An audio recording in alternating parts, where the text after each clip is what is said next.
Welcome to the IDP Ranking Show here on IDP Plus Trends. Week 12 edition. I'm Johnny. I'm here to break down our top 15 defensive linemen, linebackers, and defensive backs. If you've missed this before, I, of course, do the weekly defensive back, and weekly linebacker rankings here at IDP Plus. On this video, we are going to give you a little preview of the top 15 at each position who we have ranked. In week 12, we got 65 defensive linemen, 50 linebackers, and 70 defensive backs on the complete list. If you want to check that list out, go to idpplus.com, become a subscriber, use the promo code PROPS when you sign up for your subscription today. If you are not a subscriber, just go to the website. Quick, easy way to become a subscriber is go to idpplus.com/membership and hit enter. And then when you check out for your monthly subscription, use the promo code PROPS and you will get 20% off that subscription. Once again, that's PROPS, and the website is idpplus.com/membership. So I have my screen shared here. We're going to first take a look at our week 12 defensive linemen. This list, as always, is brought to us by Justin Fry. You can find him on Twitter. Great IDP knowledge. He is at JFryDP, at JFRYEDP. And here's his top 15 defensive lineman rankings for week 12. Coming in at number 1, we had Myles Garrett. Good pick there, Justin. 3 sacks, 5 tackles versus Pittsburgh on Thursday Night Football. Number 2, TJ Watt. He was rightfully number 2 on the list, only had 4 tackles, no sacks versus Cleveland. Then we got Max Crosby, a little bit of a surprise here, coming in at number 3. Number 4 ruled out for the week, Nick Bosa. We're going to have to make some adjustments there. Nick Bosa has been ruled out today, Friday. Coming back to the starting lineup, however, number 5, Will Anderson Jr., number 6, Micah Parsons, number 7, Dexter Lawrence, number 8, Jared Verse, number 9, Mohamoud Diabate, number 10, Zach Allen, number 11, Christian Ellis, number 12, Dorrance Armstrong, number 13, Montez Sweat, number 14, Danielle Hunter, and finally 15, Brian Burns. So usually I have Steve with me to break down these defensive lineman rankings, but I'm going to go ahead and do my best, give him my best here. Now, like I had said, Justin made a good pick. Myles Garrett, 3 sacks, probably finishes already as the DL1 of this week. Tough to beat 3 sacks and 5 tackles. But, TJ Watt obviously was the lesser of those two, didn't have a sack. But now we come down to number 3, Max Crosby. I know it's a bad taste in our mouth with Max Crosby. He's had definitely a down year.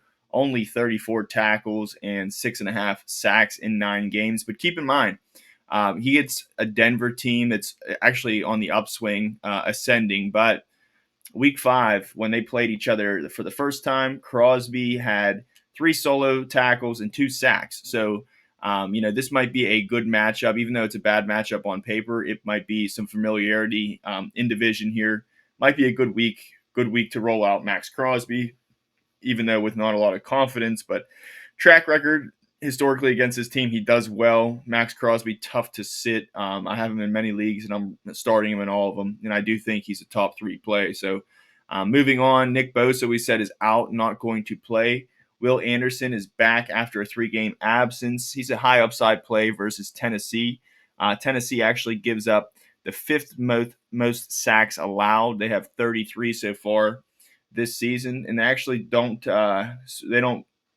give up a whole bunch middle of the pack, I should say, for defensive linemen against or getting tackles. So, decent matchup for tackles, great matchup for sacks. Will Anderson coming back in the lineup. I'm not sure if he's going to play his normal snap load, but if he does, I think he's a smash play. Definitely a top 5 play this week in week 12 versus Tennessee. Moving on, number 6, Micah Parsons. I'm going to throw a warning tag on Micah Parsons this week. He may have a tough time getting a sack this week.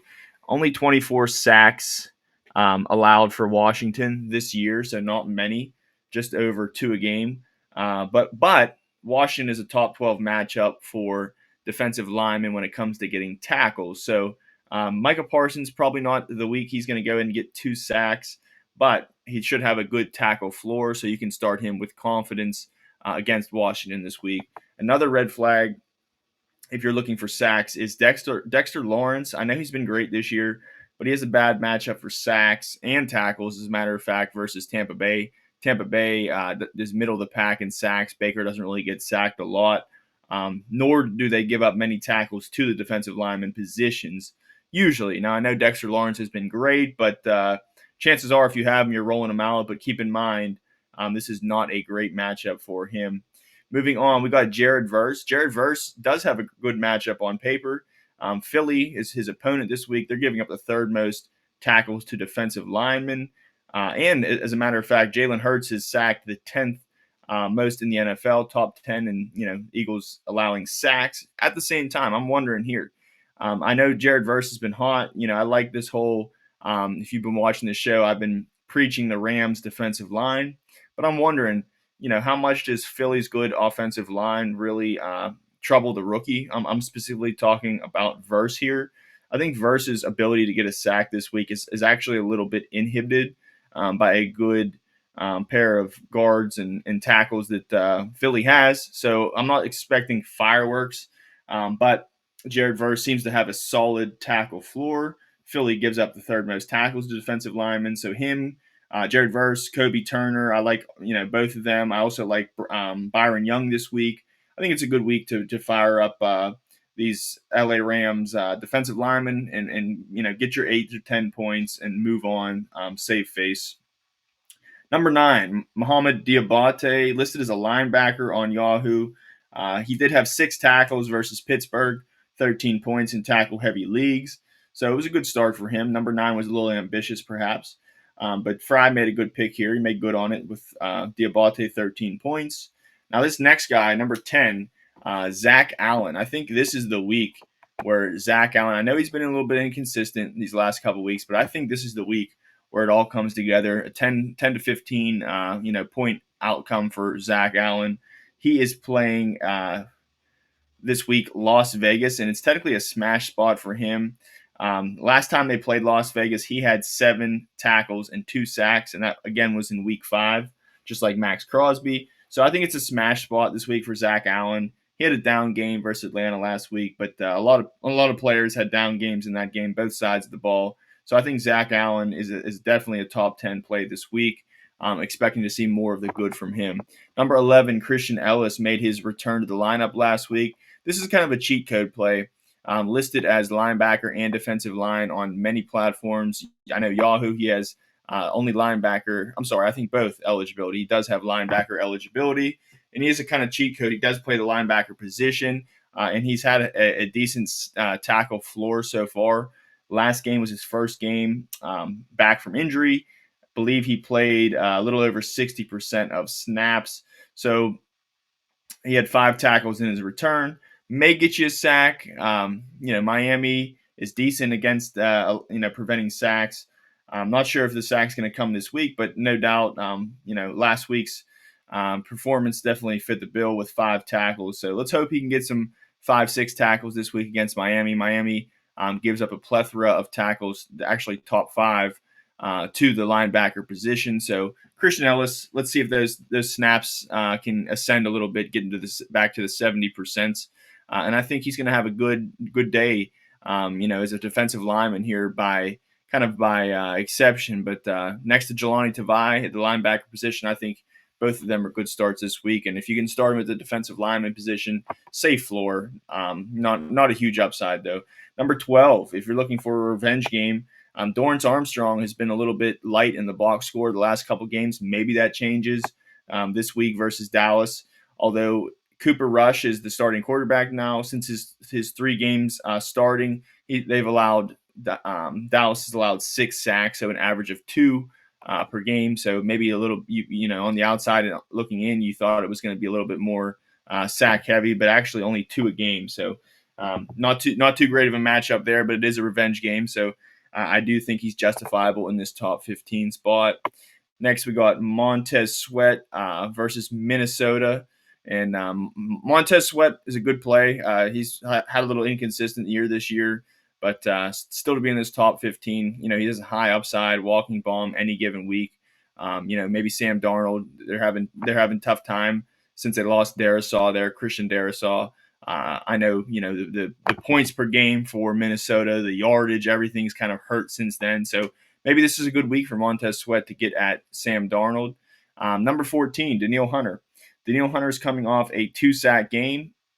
In Tennessee, his opponent this week gives up the 5th most sacks this year. And I think Danielle Hunter, even with Will Anderson coming back, I think Danielle Hunter's a very strong start here, coming off that big game, 2 sacks.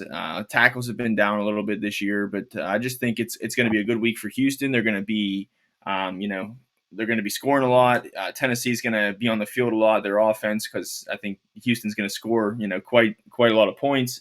So Tennessee's going to have to throw the ball. Maybe Danielle Hunter can take advantage of that and get another sack or two. So I like the whole defensive line for Houston this week. Danielle Hunter is one of those big key parts of it. And finally, number 15, Brian Burns. Brian Burns, again, has been great this season. Just keep a note, if you have him, you're probably throwing him out there, but he does have a bad, just like Dexter Lawrence, bad matchup versus Tampa Bay. Tampa Bay's not giving many tackles to defensive linemen, and they're also not giving many sacks to defensive linemen. So red flag on Brian Burns. If you have somebody else, close on these rankings that you can fire up with a better matchup, I'd suggest doing that. But that's our top 15 here at the defensive lineman position. If we only showed 15. If you're maybe in a deeper league and none of these guys were available, some key points, some guys that I wanted to mention, honorable mentions that are not far off this top 15 list. But I wanted to mention Kobie Turner, I think could be a top 15 play this week. He's had 6 or more tackles in his last 4 games, so keep riding him if you have him. Tuipulotu, man, he's had 7 sacks in the last 4 games. Keep firing him up. It looks like Khalil Mack's going to be out again. That snap increase since Mack has been out. He's about 85% of snaps, which is very high for a defensive lineman. He's been getting tackles too, so keep riding Tuipulotu with confidence this week. Next, I want to talk about on the reverse hand of the Giants game. I want to talk about because this is a good matchup for the Tampa Bay Bucks. I want to talk about some defensive linemen there. Yaya Diaby is a great start, I think, even though he's had a couple down weeks before the bye week. I think he's going to get right. It's a good spot for him. Kalijah Cansey's coming off back-to-back games before the bye with sacks. And actually, it's interesting because this game we're going to see Tommy DeVito now in for Daniel Jones. And I know an interesting fact about DeVito was I think it was 4.8 dropbacks that DeVito had last year. It came with a sack. So Kalijah Cansey, great spot to get not only tackles, but sacks as well. And Vita Vea, too, somebody who's just been hot. I think all 3 of those guys are good starts this week. Also, I'm looking at Indy's defensive line. Their matchup with Detroit. Detroit is actually giving the most tackles up to defensive linemen. So cue up DeForest Buckner, Grover Stewart there. Both good defensive line, especially good defensive tackle plays this week, but good defensive line plays this week. Fire them up.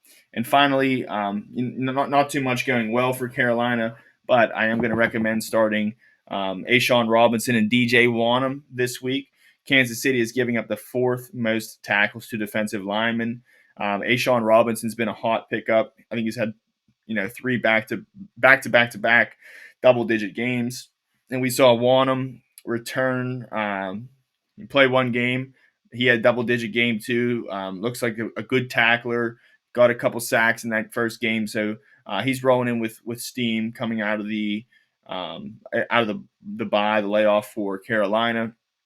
Once again, Kobie Turner, Tuli Tuipulotu, Yaya Diaby, Cansey, Vita Vea, DeForest Buckner, Grover Stewart, A'Shawn Robinson, and DJ Wonnum, all great plays, consolation plays at defensive lineman position.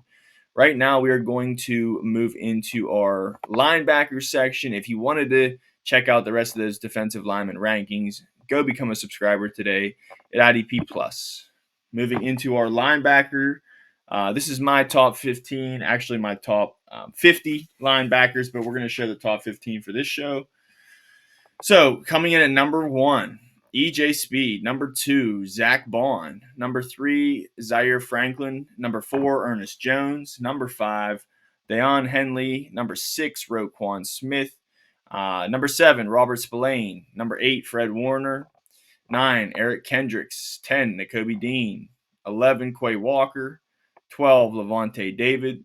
13, Bobby Wagner. 14, Jordan Brooks. And 15, Kenneth Murray Jr. So, first thing I want to say, looking at these number 1 and 2 spots, most consensus rankings this week, you will see Zach Baun number 1, and I don't have any argument about that. The only thing I wanted to say is that Zach Baun matchup is rough. LA Rams give up the 25th most, so the 10th least tackles to the linebacker position. Listen, Zach Baun, if he had 20 tackles this week, I wouldn't be surprised. He's capable of that. I'm just saying, teams that have played the Rams the last couple of weeks, linebackers specifically, have not done well. It's a bad matchup. Both of these guys, Kobie Dean, Zach Baun, they took a hit in my rankings because of the matchup. And I mean, let's be honest, Zach Baun, in most rankings, you'll find him at number 1. Here you find him at number 2. It doesn't matter if he was number 4. You're still starting Zach Baun if you have him. I'm just saying temper expectations. Game flow is a little bit, writing on the wall there to be a bad matchup for Zach Baun. But again, if you have him, you're starting him. I believe he had 3 bottom barrel matchups so far this year. He's actually broke the mold and done well in 2 of those 3 games. So maybe this is 3 out of 4, and it's no problem. He's matchup proof. But I just wanted to mention Zach Baun. Great player, probably number 1 linebacker, in your scoring, especially if you're tackle heavy, but bad matchup this week. So he gets the number 2 for me. EJ Speed's just been rolling. He's had a couple less points than Zaire Franklin, but a game less played. So to me, EJ Speed is actually a better, commodity than a hotter commodity than Zaire Franklin. Ernest Jones climbs up my rankings here at number 4, coming off, I think, 2 out of the 3 last games he's played have been double-digit games, double-digit tackles, that is. Ernest Jones plays Arizona. Arizona's actually this season gave up the second most tackles to linebackers. So officially, this is a smash spot for Ernest Jones. Banking on him getting another double-digit tackle performance this week. Speaking of double-digit tackles, Deion Henley did it once again. Now in week 12, he gets Baltimore. I think I had him, right inside the top 15. He jumps all the way to number 5. Yeah, this is a crazy time in fantasy. I mean, you see a lot of hot players up here right now. Ernest Jones, Henley, Zach Baun, EJ Speed at number 1. You're like, what is going on? But if you have Deion Henley right now, there's no way you're not rolling him out. I know Baltimore hasn't given that much love to the linebackers as far as tackles, but you've got to think they're on the field sustaining drives. And Henley, why mess up a good thing when it's rolling? Let's look forward to another double-digit tackle performance here. I think it's more than likely. 4th game now Henley has played this season with 100% snaps or more, 3 out of the last 4. So looking to make that 4 out of the last 5 next week in week 12. Roquan Smith, number 6. Usually he's in my top 3, but I drop him this week. He might not even play. And if he is in fact ruled out, I think it's a good matchup if he does play. But if he's ruled out, we might see Kyle Hamilton wear the green dot. We might see a little bit of Chris Board, Malik Harrison. It's going to be a mess. But, I think Kyle Hamilton gets a little boost in his value if Roquan is ruled out. Maybe Trenton Simpson too. Trenton Simpson does not, of course, as you heard, crack this list, but I do think he's a little bit better of a start this week against the Chargers, especially if Roquan's out. Moving on, number 7, Robert Spillane, somebody who I usually have higher, but Denver does not really give many tackles to the linebacker position. I think this is a bottom 5 matchup for Spillane. And, he is kind of matchup proof. I do expect him to be a top 10, top 8 linebacker. That's why I have him here at number 7. But keep in mind, it is a bad matchup. Don't be surprised if it's one of those 12, 13-point games for Spillane and not one of those 20, 24 type of games. Moving on, Fred Warner. Fred Warner is at number 8. We've seen him fluctuate. Comes off a down game, and I'm not really, holding that too hard against him. I still think he's a top 5 linebacker by season's end. but he gets a middle of the road matchup with Green Bay this week. And, to me, I think Green Bay is going to throw the ball a lot. I'm sure they're going to try to run with Jacobs, but I know he came into the weekend with, health concern. He might have been taken off the injury report now, but Fred Warner coming off a down game. When you got guys like Ernest Jones, Henley just going out and doing it, I can't justify keeping him in my top 5. So still, if you have a top 10 play at linebacker, you're probably rolling him out anyway. Fred Warner will rebound from that 4-point game last week. I just don't think the upsides, is immense as some of these other guys. Someone who moves up the list is number 9, Eric Kendricks. Eric Kendricks is in a smash spot. Washington is a top 5 matchup as far as allowing tackles to the linebacker position. Eric Kendricks, I think his is only a few games so far with less than 8 tackles, and anytime you can average 8 or more tackles, you're going to be in my IDP lineup. And again, great matchup this week. I also like Overshown too, just did not crack my top 15. But Eric Kendricks, another 12, 15-point game you can expect from him. Keep him in lineups. And number 10, Kobie Dean for Philly. I like this guy a lot. He's even in bad matchups, he's been matchup proof. Maybe that can be the case this week. Just caution, he does play the Rams, a bottom 10 matchup to linebackers, so that's going to take some sterling off him. Same thing with Quay Walker. He's going to play San Francisco. Maybe the fact that Brock Purdy's out and they're playing Brandon Allen helps him. Maybe they try to run the ball more with Christian McCaffrey. My scare is they're not going to be able to sustain drives. Green Bay is the favorite in this game. So, I'd like to see Green Bay losing and San Fran just running the ball down Green Bay's throat as far as, prospects for Quay Walker. But I don't think that's going to be the case. I think this is going to be a competitive game, or Green Bay is going to have that edge, and San Fran's going to have to throw a little bit. Can they sustain drives with Allen? Is this going to be the same offense? I'm not exactly sure that it will. Keep in mind they don't have Bosa this week too, so the San Fran team, is taking a little bit of hit this week. But Quay Walker still, his walking bomb upside still makes him a top 12 play. Moving on, Lavonte David. Lavonte David here, like this matchup versus the Giants. Lavonte David's had a couple mediocre weeks in a row, but Tommy DeVito starting in New York. I think Tyrone Tracy's going to be leaned on heavily here. Lavonte David, again, a player that if you have him, unless you have Eric Kendricks and Diane Henley, you're probably going to be starting Lavonte David. Hopefully you don't have to make, a crazy call, but if you do, it's a great problem to have. But I like Lavonte David. I think he gets, 12 to 15 points this week. Maybe even gets a DeVito. DeVito, like I said, allowed a sack in less than 5 dropbacks last year. Maybe it's Lavonte David who can take advantage and get another sack to add to his total this year. 13, Bobby Wagner. Man, Bobby Wagner has slid down my rankings. I told you it was coming last week. We just seen 3 or 4 rough games for IDP as far as the box score, games that we're not accustomed to seeing from Wagner. But keep in mind, he does get a Dallas offense right now. I'm sorry, a Dallas defense who is allowing top 5 tackles to opposing linebackers. So I think Bobby Wagner is good for 8 to 10 tackles this week. I think he kind of restores to form. Excited. It's not exactly a revenge game for him, but it is a revenge game for Dan Quinn. Excited to see what that brings. And I don't think Bobby Wagner is going to be down, 13, 15 all year. I think he's going to rebound at some point. Just the player we're used to in Bobby Wagner. So 13, I think is maybe the lowest he'll go in my rankings. Looking rest of the season, I'm not worried about Bobby Wagner. I think he returns to form, and it starts this week versus Dallas. Number 14, Jordan Brooks. Jordan Brooks has been hot. Almost put him ahead of Bobby Wagner. But as far as, the track record, last 2-3 weeks has looked great. Double-digit tackle games. He gets New England, who is technically a good matchup. I believe they're a top 10, matchup to linebackers.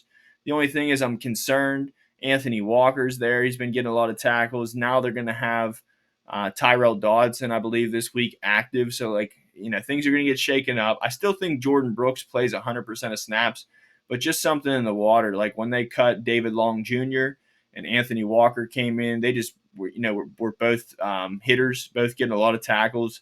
I don't know what's going to happen this week with Dodson, how much he's going to come in and disrupt that cadence. But Jordan Brooks, I don't think he's a top 10 linebacker at this point in time, but number 14 is pretty respectful for him. And finally, someone who I'm definitely higher on than consensus, Kenneth Murray. I mean, there was a point this year earlier where he was like a top 12 linebacker for me. Then they brought in Jerome Baker, and then Jack Gibbons was taking the tackles away, so Kenneth Murray dropped. But hey, last week Jack Gibbons is out. Ankle injury is going to cost him the season. He's not coming back.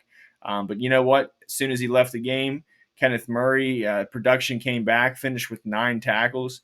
I think this is the Kenneth Murray we're going to see, and that we will see for the rest of the season. So Kenneth Murray, to me, if he can get 8 to 10 tackles, in this game versus Houston. Houston was thinking about bringing him in this offseason. They actually brought in Azeez Al-Shaair, so that's going to be another guy who didn't crack this list, but is in a great smash spot this week. Love Azeez, and I also love Kenneth Murray in this matchup as well. And Jerome Baker, to me, actually is a streamable bottom tier LB2. So I think Kenneth Murray and Jerome Baker are fine starts. Kenneth Murray is the preference to me this week. And if you're in a deeper league, and some honorable mentions that I have opinions on, I did not include. I know Alex Anzalone is on IR, out the next 4 to 6 weeks, but I did not include Jack Campbell in this top 15. I will tell you, he is not far from it, but even with Anzalone on IR, and we're expecting him to play 95, 100% of snaps, which I do think will be the case, he has a bad matchup, man. Indianapolis is giving the second to the last lowest amount of tackles to the linebacker position. Jack Campbell had a awful matchup last week versus Jacksonville. You can't think it gets much worse, but it does this week versus Indianapolis. Maybe game flow changes that, and Jack Campbell can have a nice game. He is going to be on the field for 95 to 100% of the snaps. If you have him and you're in a deeper league, you probably start him. I'm just telling you, beware. It's a bad matchup. But he's a fine starter, fine streamer. Another guy to consider is Tyrese Knight, 10 tackles in his insertion to the starting lineup for Seattle versus San Francisco. He actually gets a better matchup versus Arizona this week. Arizona gives up the second most tackles to linebackers. So fire up Tyrese Knight. A lot of people are down on him in consensus ranking. I have him right around my top 25. So I like Tyrese Knight a lot. Actually, I have him higher than Josie Jewell, but I do like Josie Jewell this week. Keep in mind, not a lot going right in Carolina, but Josie Jewell's been pretty good in Kansas City. He gives up the 5th most tackles to linebackers. When Josie Jewell came back, we saw him be the main linebacker there as far as fantasy. Trevin Wallace took a backseat. Not really proponent of starting Trevin Wallace this week, but a guy you can start, who I mentioned, is Jerome Baker. 8 tackles last week on 84% of the snaps when Jack Gibbons got hurt. Looks like he's going to play 100% snaps. Nowhere else to run for Tennessee. They're going to throw out Jerome Baker next to Kenneth Murray. And in Week 12, Baker gets a good matchup versus Houston. I expect Houston to be up multiple scores in this game, running the ball. So I think game flow is going to be good to Jerome Baker and Kenneth Murray this week. Next is Christian Roseboom versus Philly this week, who give up the 8th most tackles to linebackers, double-digit performance 2 out of the last 3 games. Omar Speights had me kind of hesitant on Roseboom for the last couple weeks, but there's nothing serious, nothing sticking with Omar Speights. Snap count has been up and down, not over 65%. So Christian Roseboom got back to the starting lineup, played majority of snaps, and got his double-digit tackles last week. So fine, plug and play streamer here in Week 12 and a good matchup versus Philly. You'd expect Philly to be the favorite, be up in that game, and game script should look good for Christian Roseboom too. Before we move to defensive backs to stream, just wanted to mention again, if you wanted to check out that full list, go to idpplus.com and check out the rankings. If you're a subscriber, just do as I am right now and go to your position you want to check out. If you are not a subscriber, become one today. We've got playoffs coming up. Crazy time here in fantasy football. This is where Defense wins championships, and that's what we're trying to do for you today. So, moving into our last segment here, weekly defensive backs rankings for Week 12. I provide the site with these. So, these are my top 15 rankings. Coming in at number one, leading the league, leading the safety position in tackles, and that's Budda Baker. Number two, second place in that category, Nick Cross. Number three, my boy, Julian Love. Number four, Kyle Hamilton. Number five, Antoine Winfield Jr. Number six, Trayvon Merrick. Number seven, Brian Branch. Number eight, Quentin Lake. Number nine, Jeremy Chinn. Number 10, Kevin Byard. Number 11, Xavier McKinney. Number 12, Brandon Jones. Number 13, Jordan Whitehead. 14, Kenny Moore, cornerback. And finally, 15, Xavier Woods. So just some things to consider with these rankings. Again, I do cater to tackle heavy leagues. That's my preference to play in. When we talk defensive backs and linebackers specifically, I think that's the biggest sticking point to look at. Can't really judge interceptions. Can't really judge sacks at this position. I should say it's very, very hard to do. If you can do that, you should be on a podcast too. Give you a lot of credit. But defensive linemen, scoring comes into play more. You can kind of gauge sacks more, but at this position, defensive backs especially, but defensive backs and linebackers, let's look at the tackles. That's the easiest thing to bank on, and that's why Budda Baker, Nick Cross, and Julian Love are here. Kyle Hamilton as well. These guys have just been primo tackle getters this season. Kyle Hamilton, we mentioned, versus Chargers, might even be wearing the green dot. So he came back hobbled last week and had a great week. Julian Love versus Arizona this week. A lot of people think that Trey McBride and Marvin Harrison are going to do big things this week. I'm hoping so for Julian Love's sake. He's going to have a lot of opportunities for tackles there. Nick Cross is in a smash spot again versus Detroit. Should he clips double-digit tackles? If you have any of these top five guys, do not worry about them. Don't think that Antoine Winfield is as likely to get 10 tackles this week, but I still think he's a bankable top five play. Now, Trayvon Merrick, I almost made him a top five. And for him, it's just the consistency. Doesn't really have the high upside as these top five players, but I could bank on Trayvon Merrick. I think getting more than 10 or 12 points, or getting 10 or 12 points more than I can bank on Antoine Winfield. I think Antoine Winfield has a way higher ceiling, but a lower floor, especially in this matchup. Trayvon Merrick, just the way Denver has been ascending these last couple of weeks, I have all the confidence in the world. I could see him being a top 2 or 3 safety finish this week. So love my top 6 a lot. Brian Branch, I think it's in a great spot this week. He's kind of matchup based, and I think this matchup is great for him. Just the kind of volatility to me. You'll see a lot of rankings where he's top 3, top 5. I get it, and again, if he's number 7 or if he's number 3, you're probably still starting him in week 12. But Brian Branch, I think this is the week for his upside. I do like him a lot. Quentin Lake, same thing. He's got a good matchup versus Philly. They give a lot of tackles to the safety position. Haven't seen much consistency in that Rams backfield, but we have seen it from Quentin Lake. He's been about the only consistent one. So maybe a big game for Quentin Lake coming. Jeremy Chinn. Now, this is a tough one. If he was number 1, I understand. But to me, the usage has been a little bit inconsistent.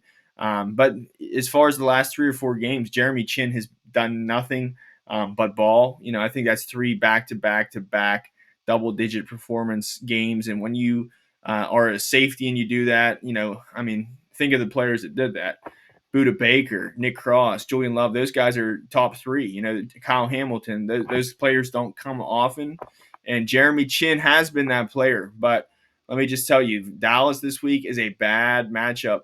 Dallas to linebackers give up a lot of tackles, but Dallas to the safety position, bottom 10, in the ranks as far as tackles given to the safety position.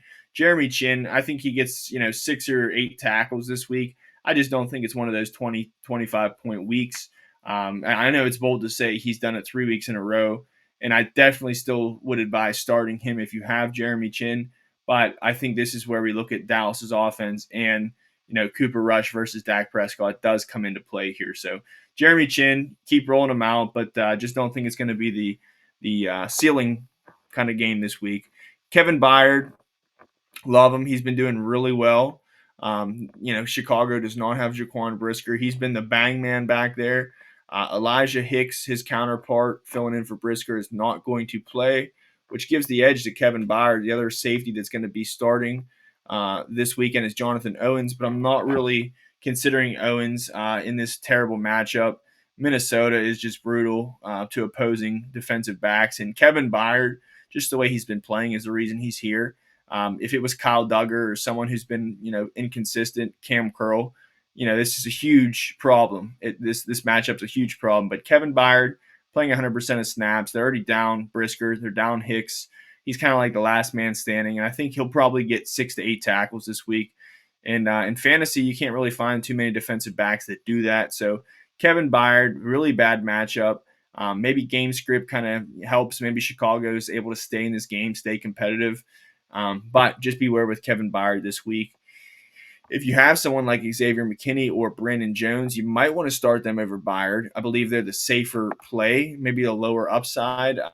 Brandon Jones coming back from injury, not a great matchup versus Vegas. But as far as consistency, somebody who's been getting tackles and splash plays, pretty consistent. So Brandon Jones, if you want to throw him above Kevin Byard, I don't mind. I like him a lot. He's a very consistent play. And Xavier McKinney, usually he's been the splash play kind of guy, getting those interceptions. I believe he had 6 or 8 tackles last week. So good to see him return to form in the tackle department. Get San Francisco this week. I made this list before Brock Purdy was deemed out. Could only knock him down a peg or two. I mean, there's only who can you really put above Xavier McKinney that I haven't mentioned yet? I mean, he's just, especially if you're playing in big play scoring, he's definitely going to be ranked higher. So Xavier McKinney, I think that's a fine spot for him, even though Brandon Allen is going to start that game.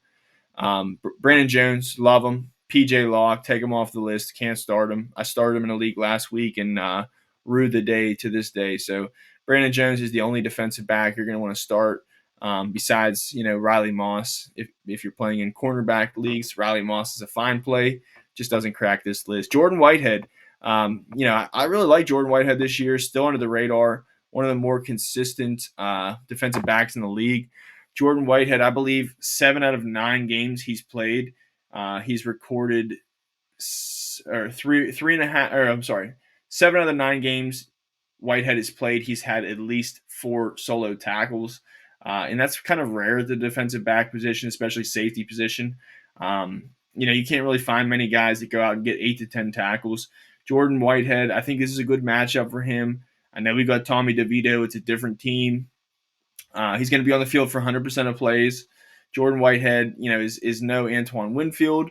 Actually, I wouldn't be surprised this week if this was the week where Jordan Whitehead, helping out in the run game, had more points than Antoine Winfield. I wouldn't be surprised. Not, of course, reflected in my rankings, but that's kind of a hot take. But Jordan Whitehead, yeah, definitely a top 15 play. Kenny Moore has been fantastic. I believe he's the only, besides Brian Branch, the second to the only cornerback that I have on this list. I'm not really fond on rolling out cornerbacks when we get this safety option, but Kenny Moore absolutely has been, he's been returning to form these last 4 or 5 weeks. Started off really slow, had some injuries, but Kenny Moore, is just an ageless wonder. He's not really that old yet, but just seems to somehow, climb his way into the top 10, top 5 defensive back, standings by the end of the year. So Kenny Moore, ride the wave while it's hot. Great matchup versus Detroit. This is the time to deploy him as a top 15 play. And finally, Xavier Woods. Xavier Woods, a couple weeks when Damani Richardson was starting next to him, had low outputs, low box scores. I think it was like 5 or 6 tackles. Wasn't going to cut it. Now, last week, they got Jordan Fuller back. Actually, I should say the last, I believe, 2 weeks now. And, man, I don't think Jordan Fuller is, taking away the opportunity, but I think the fact that Jordan Fuller is in there and playing a different role than Richardson. Richardson had back-to-back double-digit tackles games. Maybe it was him getting targeted in the passing game, but yeah, in those 2 games, Xavier Woods was really dirt. He really wasn't worth anything. But since Jordan Fuller has come back, Xavier Woods, I believe he had 8 tackles last week. Solid week. He's getting Kansas City. Now, my only scare here is Kansas City getting up so much in the game that They're really not passing the ball very late, and that's hurting Xavier Woods' tackle opportunities. But Xavier Woods is more than playing box snaps, more than helping out in the run game. So I think this is just a good matchup, and Xavier Woods has been a pleasant surprise this year. So I included him in these top 15 rankings. And that's going to do it for this episode. Of course, as always, if you have any questions, start sit questions, any questions about somebody who's not on this list, pick my brain about it. Ask me a question in the comments. You guys have been so pleasant so far, and what you've had to say makes me excited to do these videos.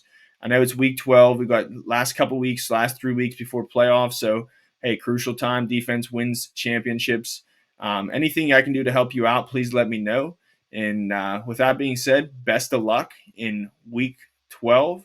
I do waiver wire ads for offense and IDP on Twitter. So follow me at Johnny Freakin' F1 for more of my tweets, more rankings, and more fantasy football advice. So I'm here for you guys. Thank you for listening, and best of luck in week 12.